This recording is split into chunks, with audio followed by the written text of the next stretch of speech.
Olá pessoal, nesse vídeo nós vamos falar sobre vetores. O que é um vetor? Um vetor é um espaço contíguo de memória que serve para armazenar mais do que um valor.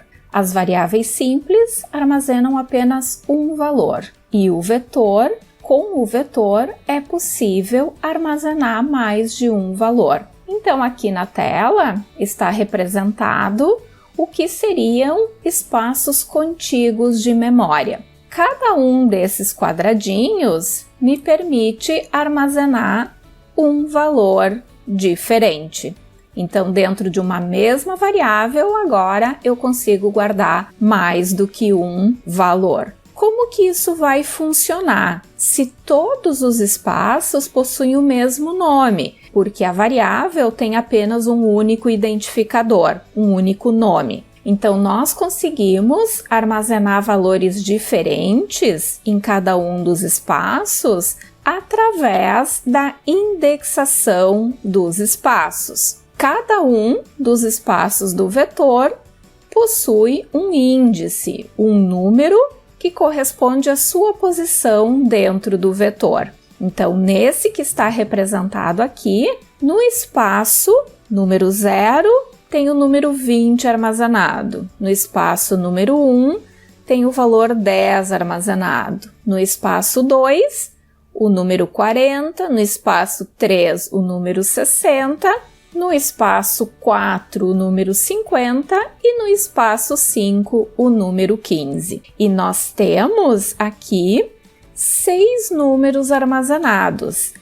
Essa forma de organização do vetor, onde o primeiro espaço é o índice 0, é uma organização típica de uma programação na linguagem C. Então, todo espaço de memória possui um único tipo e um único nome. Nesse caso aqui, a minha variável tem o nome de num, esse é o identificador da minha variável. Ela é do tipo inteiro e ela tem 6 espaços disponíveis para o armazenamento, sendo que o primeiro espaço é o índice 0 e o último espaço é o índice 5. Então agora vamos ver como que isso funciona na programação. Eu tenho carregado aqui na tela um exemplo de programa onde eu quero ler, guardar na memória e mostrar a idade de um indivíduo. Então isso é muito simples, nós já sabemos como fazer. Defino a variável, faço a entrada de dados e mostro a variável que tinha sido armazenada na memória. Então, a partir dessa ideia de que eu preciso ler um valor, guardar ele na memória e depois mostrá-lo, é a lógica que nós vamos utilizar para agora trabalhar com vetores. Vamos supor que eu quisesse ler, guardar e mostrar, numa lógica bastante simples, apenas o mostrar, a idade de 5 indivíduos. Se nós pensarmos a partir dessa lógica simples, o que eu deveria ter? Eu deveria ter uma variável de idade para cada um dos meus 5 indivíduos ou dos meus 6 indivíduos. Como que isso ficaria? Eu teria uma idade, uma variável idade para guardar a idade do primeiro indivíduo, uma outra para guardar do segundo, do terceiro, do quarto, do quinto e do sexto indivíduo. E a entrada de dados, uma para cada variável das minhas 6 variáveis, e depois eu teria o printf para cada uma dessas variáveis que foram digitadas. A idade é %d e aqui eu colocaria a primeira idade. E da mesma forma para cada uma das outras variáveis. Então eu tenho o primeiro indivíduo, o segundo, o terceiro, o quarto, o quinto e o sexto indivíduo. Então eu li as idades para cada uma das variáveis, guardei e E agora eu estou mostrando. Isso aqui resolve o meu problema. Mas qual é o problema dessa implementação? Vamos supor que ao invés de ser 6 indivíduos, fossem 600 indivíduos. Resolveria o meu problema se eu definisse 600 variáveis, 600 entradas e 600 saídas? Resolveria. Mas quando nós começamos a ter soluções estranhas, a gente sempre entende que existe uma forma melhor. E esta forma melhor é através do uso de vetores. O que vai mudar nessa minha implementação? Ao invés de eu ter as 6 variáveis de idade definidas, eu vou ter apenas uma e eu vou dizer que agora eu quero guardar 6 idades. Então aqui eu estou definindo um vetor. O que esse vetor está me garantindo? Que eu terei 6 espaços dentro da variável idade para guardar números inteiros. Como que eu acesso cada uma dessas partes? Nós sabemos que na programação em C, o primeiro espaço do vetor é a posição 0. Então, nós indexamos a minha variável idade, indicando as posições.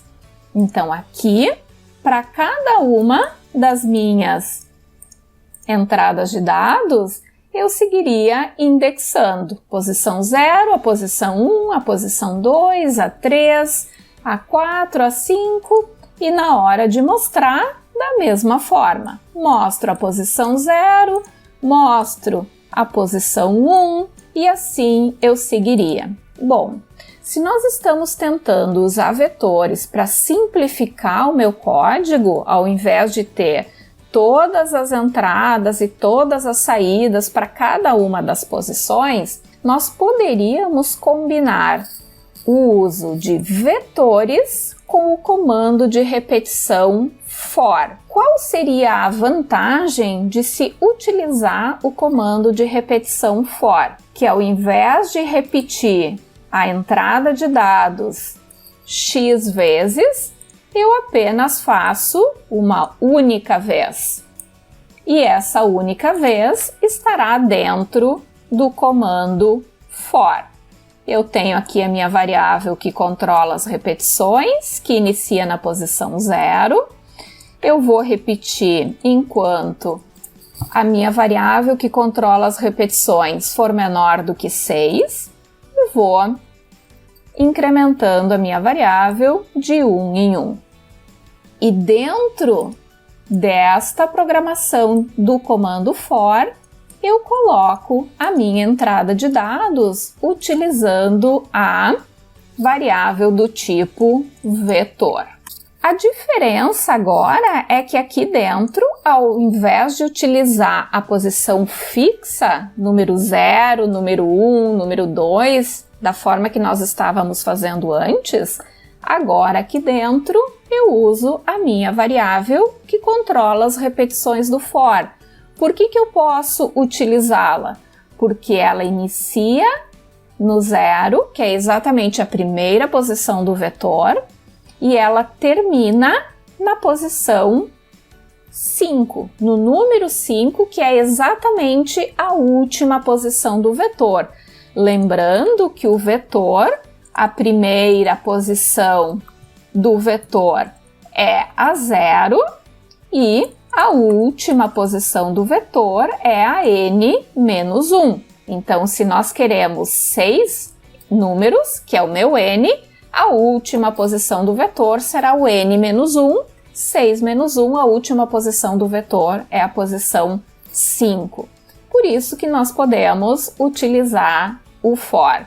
Então, agora a minha programação ela fica mais limpa, porque não interessa se eu tenho 6 indivíduos ou se eu tenho 600 indivíduos. O que irá mudar é a definição do tamanho do vetor, 600 posições, e o controle da minha repetição. E ainda eu posso repetir a mesma lógica agora apenas para mostrar a idade dos indivíduos.